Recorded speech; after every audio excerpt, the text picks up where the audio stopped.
15 अगस्त 2021 को पूरे अफगानिस्तान पर तालिबानियों का कब्जा हो गया था। जैसे कब्जा हो जाता है तो वहां के राष्ट्रपति अशरफ गनी मौका पाते ही देश से भाग जाते हैं। जितने भी वहां पर पूरे अफगानिस्तान के एयरपोर्ट थे, एयरबेस थे, सबको बंद कर दिया जाता है ताकि ना तो कोई वहां पर कोई हवाई जहाज आ सके और ना वहां से कोई हवाई जहाज जा सके। इसलिए तालिबानों ने सिर्फ एक ही आदेश दे दिया था, एक ही बात कह दी थी कि यहां से सिर्फ वही हवाई जहाज उड़ सकते हैं, या तो वो मिलिट्री का होना चाहिए या फिर जिसको परमिशन होगी वो उड़ना चाहिए।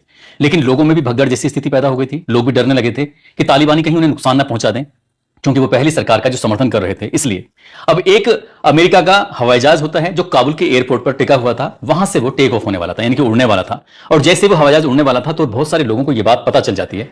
अफगानिस्तानियों ने उस हवाई जहाज को चारों तरफ से घेर लिया, जबकि उसमें बैठने की कोई अनुमति नहीं थी, परमिशन नहीं थी। बावजूद इसके बड़ी संख्या में लोग उस पर बैठ जाते हैं, यानी कि उसके साथ दौड़ना शुरू कर देते हैं। ऐसी ही एक वीडियो आप देख रहे होंगे चलते हुए, उससे आपको भी ये एहसास हो जाएगा। कुछ इस तरह का दृश्य था, बड़ी संख्या में लोग थे। कुछ ऐसे उसमें आदमी थे जो कि उस विमान पर, जो मिलिट्री का विमान था, उस पर लटक जाते हैं। और जब लटक जाते हैं तो जैसे वो कुछ हवा में उड़ना शुरू करता है तो जो भी लटके हुए थे वो गिर जाते हैं। इस बात की चर्चा पूरे दुनिया में हो जाती है कि कुछ लोगों में इस तरह की दहशत थी तालिबानियों के आने के बाद कि वो अपनी जान बचाने के लिए मिलिट्री के विमान से भागने की कोशिश कर रहे थे, लेकिन को मौका नहीं मिल पाता। ऐसे ही काबुल से एक न्यूज है जो पूरी दुनिया में चर्चा का विषय बनी हुई है, और वो न्यूज है एक 13 साल के लड़के की। आज की इस कहानी के माध्यम से यही जानने समझने की कोशिश करते हैं कि ऐसा क्या किया उस 13 साल के लड़के ने जो पूरी दुनिया में उसकी आज चर्चा हो रही है।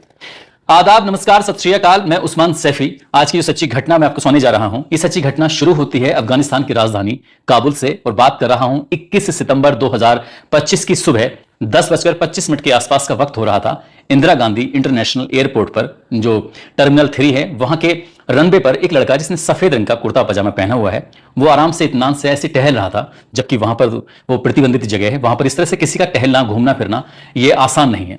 इसी बीच में सीआईएसएफ के एक कर्मचारी की नजर पड़ जाती है उस पर। उस लड़के से पूछा जाता है, उससे बातचीत की जाती है। लड़के को पास बुलाया जाता है कि बेटा इधर आओ। उसकी उम्र लगभग 13 साल के आसपास रही होगी। उससे पूछा गया कि तुम यहां क्यों घूम रहे हो, तुम्हारे परिवार के लोग कहां पर हैं। तो वो लड़का कुछ बात जो कर रहा था, बोल जो रहा था, दरअसल उसकी भाषा कुछ समझ में नहीं आ रही थी। इसलिए उस कर्मचारी ने उस लड़के को वहां से अपने हाथ में उसका हाथ पकड़ा, और पकड़ने के बाद सीधा अपने उच्च अधिकारियों के पास लेके जाता है। जैसे उच्च अधिकारियों के पास लेके जाते हैं, कहा जाता है कि साहब ये टर्मिनल 3 के रनवे पे ऐसे टहल रहा था, और इस लड़के के बारे में, इसके परिवार के बारे में कुछ पता नहीं चल पा रहा है कि ये वहां कैसे पहुंच पाया। इसी बीच में उस लड़के से जब बातचीत करने की कोशिश कर रहे थे तो उसके मुंह से इतनी बात तो समझ में आ रही थी कि वो अफगानिस्तान का है। लेकिन वो अफगानिस्तान का है तो उसके परिवार के लोग, बाकी लोग, किसके साथ वो सफर कर रहा था, कैसे वो रनवे पर पहुंच गया। अब अधिकारी उससे यही सवाल जवाब कर रहे थे, लेकिन वो लड़का जो जवाब दे रहा था तो उसकी भाषा कुछ समझ में नहीं आ रही थी। इसी बीच में अंदाजा लगाया गया कि ये भाषा कौन सी बोल रहा है। एआई की मदद से ये पता करने की कोशिश की तो वाकई पता चल गया कि ये अफगानिस्तान का रहने वाला है। उस लड़के से और कुछ जानकारी लेने की कोशिश की तो उसने अपने शहर का नाम बताया, अफगानिस्तान में कुंदूज का वो रहने वाला होता है। यहां कैसे पहुंचा, वो भी दिल्ली के इंदिरा गांधी इंटरनेशनल एयरपोर्ट पर। जब उस लड़के से बातचीत करने की कोशिश की तो आखिरकार वहां से तो कोई सफलता मिल नहीं पाती। तब वो अफगानिस्तान की राजधानी काबुल में फोन किया जाता है। वहां से कुछ अधिकारियों को लाइन पे लिया जाता है। उन अधिकारियों ने अपनी भाषा में उस 13 साल के लड़के से जब सवाल जवाब करना शुरू किया है, तब एक कहानी निकल के सामने आती है जो वाकई अपने आप में बड़ी सोचने वाली थी। दरअसल कुछ यात्रियों का जत्था था, जो यात्रियों का जत्था काबुल एयरपोर्ट पर पहुंच रहा था। इसी जत्थे के अंदर वो लड़का गुपचुप तरीके से छुपकर इधर से उधर उनके साथ पहुंच जाता है। जहां जहां वो गाड़ी में बैठ रहे थे उनके साथ ही वो जा रहा था। लेकिन मौका पाते ही वो एयरपोर्ट तक पहुंच जाता है, एयरपोर्ट के अंदर चला जाता है, और वहां पहुंच जाता है जहां पर एक KAM एयरलाइंस काबुल RQ4401, दरअसल उसको इस हवाई जहाज के पास वो पहुंच जाता है। उसे जाना था ईरान जाना था। वो ईरान जाने के लिए वो इंतजार कर रहा था कि वो, उसे ऐसा लग रहा था क्योंकि बालक था, उसे ज्यादा समझ तो थी नहीं, उसे लगा कि काबुल से उड़ने वाला हर एक हवाई जहाज शायद ईरान ही पहुंचेगा। इसलिए उसके पास कोई टिकट नहीं था और बिना टिकट के वो जा नहीं सकता था। मौका पाता है, और मौका पाते ही ये 21 सितंबर 2025 सुबह 8:46 के आसपास का वक्त हो रहा था। ये एक हवाई जहाज है जो यहां से काबुल से दिल्ली की तरफ हो जाने वाला था, जिसका नंबर है RQ4401। वो अब उसे लगभग 1026 किलोमीटर का सफर तय करना था। अब उस लड़के ने आप देखा ना ताप देखा, वही मौका पाते लैंडिंग गियर में एक छोटा सा बक्सा होता है, उस बक्से में जाकर बैठ जाता है, और इस बात का किसी को एहसास भी नहीं होता।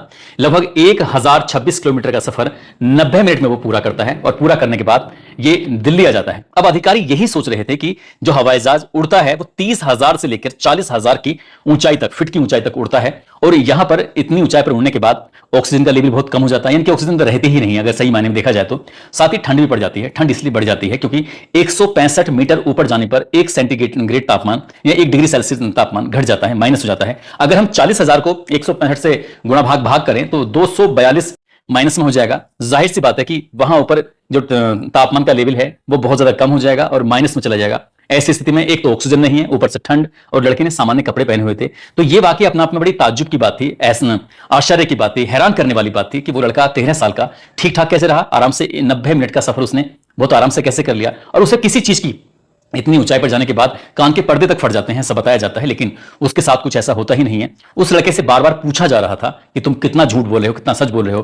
काबुल में जो बैठे हुए ऑफिसर थे, अब दिल्ली में जो बैठे हुए ऑफिसर हैं, उससे क्रॉस जो क्वेश्चन थे वो करना शुरू कर दिया। लगातार सवाल पर सवाल कर रहे थे, और जैसा उसने पहली बार बोला वैसे दूसरी बार, तीसरी बार, चौथी बार, इस तरह से वो एक ही बात पर रटा हुआ था। यानी कि उसने जो पहली बार बोला वही उसने दूसरी बार, तीसरी बार। इसका मतलब उसकी बातों से साफ साफ जाहिर हो चुका था वो झूठ नहीं बोल रहा है, जो बोल रहा है वो सच बोल रहा है। इसलिए काबुल के अधिकारियों ने मान लिया कि ये सच बोल रहा है, और इंडिया के अधिकारियों ने मान लिया सच बोल रहा है। लेकिन उसने गुनाह तो किया है, क्योंकि वो इस तरह से गैर कानूनी तरीके से एक देश से दूसरे देश में पहुंच जाता है। अब इस पर कानूनी कार्रवाई भी होनी चाहिए। तभी अधिकारियों ने एक फैसला लिया कि इसकी उम्र अभी कम है, यानी कि 13 साल का है, ये बालक है, इस पर कार्रवाई करेंगे तो पूरी जिंदगी जेल में सड़ सकता है। इसलिए इसके लिए उच्च अधिकारियों से बातचीत करते हैं। उच्च अधिकारियों ने फैसला लिया कि ये बता करिए दिल्ली से अब काबुल जाने वाली जो फ्लाइट है वो कब जा रही है, किस वक्त जा रही है। तो पता चलता है कि उसी दिन यानी कि 21 सितंबर 2025 की शाम 4 बजे के आसपास KAM एयरलाइंस काबुल RQ4402 जो कि वापस जा रही थी, एक उसका टिकट बाकायदा कराया जाता है। टिकट कराने के बाद उसको हवाई जहाज के अंदर बिठाया जाता है, और बिठाने के बाद उससे कहा जाता है कि अब तुम वापस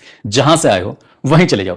वो वहां चला जाता है। हालांकि उसके परिवार के बारे में, उसका नाम, उसका पता, उसके घर वाले क्या करते हैं, वो ईरान क्यों जाना चाहता था, ये सब बातें गोपनीय रखी गई उस बच्चे की सुरक्षा को देखते हुए। साथ ही ये 2 देशों का मामला था, ताकि ये चीजें बाहर सामने ना आ सकें, इसलिए मीडिया में ये बात पहुंची नहीं कि उसका नाम क्या था और वो ईरान क्यों जाना चाहता था, उसके परिवार के लोगों को क्या कोई खतरा था या कुछ इस तरह की बातें थी। तो इससे ज्यादा जानकारी ये डिस्क्लोज नहीं की, यानी कि बाहर आई नहीं। लेकिन जब 13 साल के उस बच्चे की जानकारी ये आती है कि वो हवाई जहाज में ऐसे लैंडिंग गियर के अंदर छिप जाता है और जाकर वहां अपना पहुंच जाता है, जहां छिपा हुआ था उसको वहीं लेके जाते हैं कि तुम छिपे हुए कहां थे, वो जगह दिखाओ। जब वहां जाते हैं तो वहां जाने के बाद पता चलता है एक लाल रंग का स्पीकर था, उस स्पीकर के बारे में वैसे बताया जाता है कि वो उसी का था। अब तरह तरह की मीडिया थी, तरह तरह के सवाल थे, तरह तरह की बातें थी। लोगों ने ये कहना शुरू कर दिया कि वो फिदाइन भी हो सकता था, वो नुकसान पहुंचा सकता था, वो ऐसा कर सकता था। अब वो कुछ भी कर सकता था, लेकिन उसने अपनी जान जोखिम में डालने के बाद जो सफर किया वो वाकई उससे पूरी दुनिया हैरान है, सोचने पर मजबूर है। इस तरह से 1947 से लेकर साल 2021 तक 133 लोगों ने 133 यानी कि 133 लोगों ने सफर किया है, और ये बताया जाता है कि लगभग 75 से 80% लोगों की तो मौत ही हो चुकी है। बचने के चांस बहुत ना के बराबर होते हैं, और जो बच जाते हैं वो किसी न किसी बीमारी से ग्रसित हो जाते हैं, परेशान हो जाते हैं। ऐसे ही एक मामला था पंजाब के होशियारपुर का। वहां के रहने वाले 2 सगे भाई होते हैं। एक का नाम प्रदीप होता है जिसकी उम्र 18 साल होती है, दूसरा भाई होता है प्रदीप, पहले का नाम विजय सैनी होता है और बड़े भाई का नाम होता है प्रदीप सैनी, जिसकी उम्र 22 साल के आसपास होती है। साल 1996 के आसपास की बात है। पुलिस इनके पीछे पड़ जाती है। जब पुलिस लगातार पीछे पड़ रही थी तो उन्होंने फैसला कर लिया कि यहां से हम विदेश भाग जाते हैं, वहीं जाकर रहेंगे, क्योंकि यहां पुलिस हमें बहुत ज्यादा मारती है, परेशान करती है, रोज रोज दबिशें देती है। दोनों भाइयों ने फैसला किया, लेकिन जाए कैसे? पासपोर्ट के लिए अप्लाई करे तो पासपोर्ट बन नहीं पा रहा था, नहीं, बहुत सारी दिक्कतें उनके सामने आ रही थी। इसलिए दोनों भाइयों ने प्लान किया कि काम करते हैं, दिल्ली चलते हैं, और दिल्ली जब चलेंगे तो वहां से किसी भी हवाई जहाज में बैठ जाएंगे। इसके लिए वो सितंबर 1996 में इंदिरा गांधी इंटरनेशनल एयरपोर्ट पर पहुंच जाते हैं।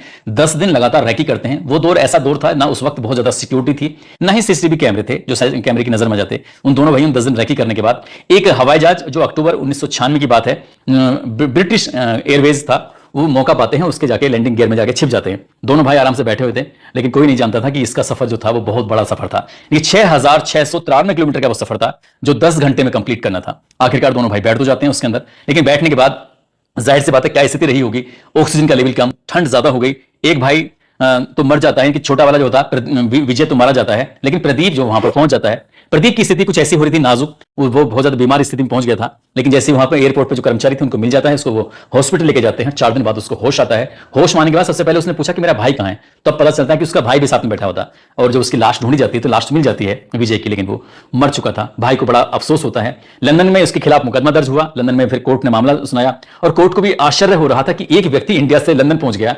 जब उसको कोर्ट केस चला तो उन्होंने कहा कि हम इसे अपनी यहाँ की नागरिकता देते हैं, और ये जो भी काम करना चाहे वो काम कर सकता है। दरअसल दोनों भाई कार के मैकेनिक थे, और मैकेनिक होने की वजह से उनको वहां पर जो भी काम करना था, उसने सोचा कि मैं क्यों ना गाड़ी चलाना शुरू कर दूं। इसलिए एयरपोर्ट पर रह के वो गाड़ी चलाना शुरू कर देता है, और उसकी शादी भी हो जाती है, 2 बच्चे भी हो जाते हैं, जिंदगी वो आराम से गुजार रहा था। ये कहानी बहुत ज्यादा चर्चित हो जाती है।